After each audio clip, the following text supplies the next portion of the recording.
সৌদিতে সর্বনাশ হয়ে গেল প্রবাসীদের। সৌদি আরবের জাওজাত ঘোষণা দিয়েছে সৌদিতে 25 বছরের বেশি আকামা রিনিউ করা হবে না।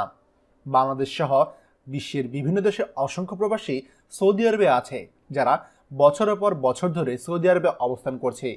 অনেকে আছেন যারা তাদের পরিবারের সদস্য নিয়ে সৌদি আরবে অবস্থান করছেন, কিন্তু সৌদি আরব থেকে প্রবাসীদেরকে বিতাড়িত করতে প্রতিনিয়ত নতুন নতুন নিয়ম করছে সৌদি আরবের শ্রম মন্ত্রণালয়।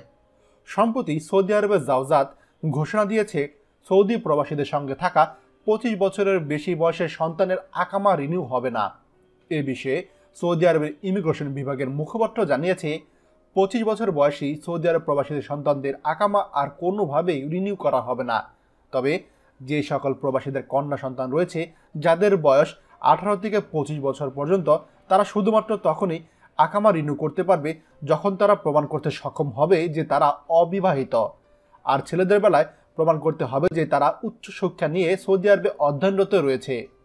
সৌদি সরকারের এমন সিদ্ধান্তের ফলে অনেক প্রবাসীদের সন্তানকে পড়তে হবে বড় রকমের বিপদে। কারণ আপনি যদি লক্ষ্য করেন তবে দেখবেন সৌদি আরবে অনেক বিশ্ববিদ্যালয়ে প্রবাসীদের সন্তানরা লেখাপড়া করছে। ইতিমধ্যে সৌদি সরকারের এমন ঘোষণার ফলে প্রবাসীরা তাদের হতাশার কথা জানিয়েছে। তারা বলছে, সৌদি সরকারের এমন হঠকারী সিদ্ধান্তের ফলে তাদের সন্তানদের ভবিষ্যৎ নষ্ট হয়ে যেতে পারে।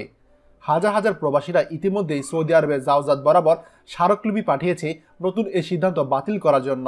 তবে জাওজাতের পক্ষ থেকে এই আবেদনের বিষয়ে এখন পর্যন্ত কিছুই জানানো হয়নি। আশা করব জাওজাত আমাদের প্রবাসীদের সন্তানদের কথা ভেবে হলেও এই নতুন নিয়মটি বাতিল করবে। ভিডিওটি খুবই গুরুত্বপূর্ণ, তাই প্রবাসীদের সঙ্গে এক্ষুনি শেয়ার করুন। আর আপনি যদি আমাদের চ্যানেলে নতুন হন তাহলে আমাদের চ্যানেলটি অবশ্যই সাবস্ক্রাইব করবেন সৌদির সকল গুরুত্বপূর্ণ খবরাখবর সবার আগে পাওয়ার জন্য। ধন্যবাদ। বাংলাদেশের প্রথম প্রবাসী নির্ভর ভেরিফাইড ইউটিউব চ্যানেল TJN24। তাই দেরি কিসের, এখনই আমাদেরকে সাবস্ক্রাইব করুন। সাবস্ক্রাইব করতে সাবস্ক্রাইব আইকনে ক্লিক করুন এবং বেল আইকনটি চাপুন, যাতে আমাদের কোনো নতুন ভিডিও আপনি মিস না করুন।